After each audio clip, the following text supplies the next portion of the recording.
আসসালামু আলাইকুম। কেমন আছেন আপনারা সবাই? আশা করছি সবাই অনেক ভালো আছেন। আজকে আপনাদেরকে একটা জিনিস দেখাবো। দেখেন, আজকের আবহাওয়া খারাপ বলে সাগরের কি ঢেউ, প্রচুর পরিমাণে ঢেউ। মাম্মা মিয়া, দেখছেন নি কি ঢেউ,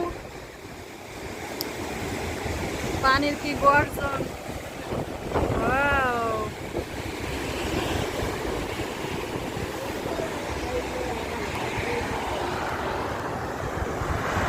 দেখি একটু নিচে যাই, নিচে যাই, দেখানোর চেষ্টা করতেছি আপনাদেরকে। কি ঠান্ডা! সাগরের পাড়ে বেশি ঠান্ডা। আজকের আবহাওয়াটা তেমন একটা ভালো না। মাম্মা মিয়া, কি বাতাস, কি ঢেউ! দেখছেন নি এখানে পাথর,